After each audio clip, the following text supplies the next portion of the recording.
Cousin Tribulation's Story, by Louisa May Alcott. An illustration for the story Cousin Tribulation's Story by the author Louisa May Alcott. Painting by William Adolph Bouguer, 1880. Dear Marys, as a subject appropriate to the season, I want to tell you about a New Year's breakfast which I had when I was a little girl. What do you think it was? A slice of dry bread and an apple. This is how it happened, and it is a true story, every word. As we came down to breakfast that morning, with very shiny faces and spandy clean aprons, we found father alone in the dining room. Happy New Year, Papa. Where is mother? We cried. A little boy came begging and said they were starving at home, so your mother went to see, and here she is. As Papa spoke, in came Mama, looking very cold, rather sad, and very much excited. Children, don't begin till you hear what I have to say, she cried. And we sat staring at her, with the breakfast untouched before us. Not far away from here, lies a poor woman with a little newborn baby. 6 children are huddled into one bed to keep from freezing, for they have no fire. There is nothing to eat over there, and the oldest boy came here to tell me they were starving this bitter cold day. My little girls, will you give them your breakfast, as a New Year's gift? We sat silent a minute, and looked at the nice, hot porridge, creamy milk, and good bread and butter.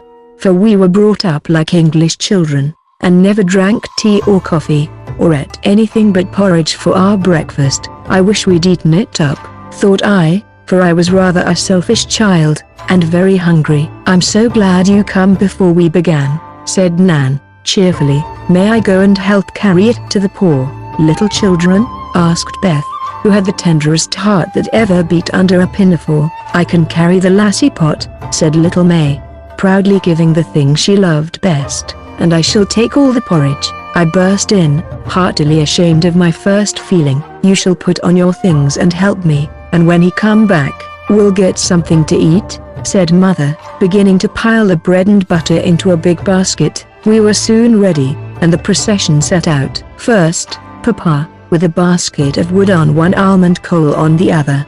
Mama next, with a bundle of warm things and the teapot. Nan and I carried a pail of hot porridge between us, and each a pitcher of milk.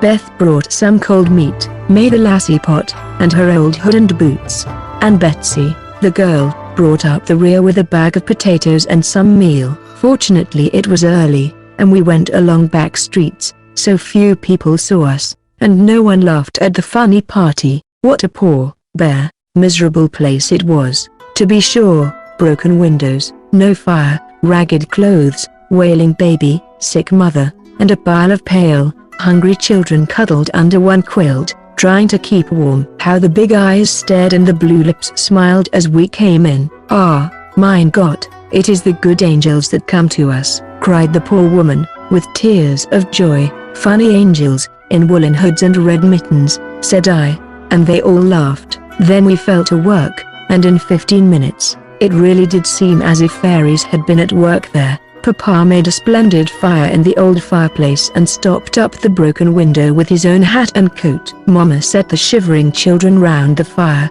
and wrapped the poor woman in warm things.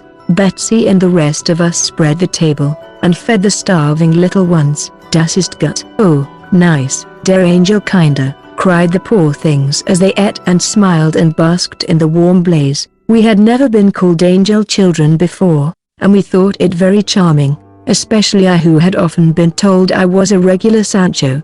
What fun it was. Papa, with a towel for an apron, fed the smallest child. Mama dressed the poor little newborn baby as tenderly as if it had been her own. Betsey gave the mother gruel and tea, and comforted her with assurance of better days for all. Nan, Lou, Beth, and May flew about among the 7 children, talking and laughing and trying to understand their funny, broken English. It was a very happy breakfast, though we didn't get any of it, and when he came away, leaving them all so comfortable, and promising to bring clothes and food by and by, I think there were not in all the hungry little girls who gave away their breakfast, and contented themselves with a bit of bread and an apple of New Year's Day.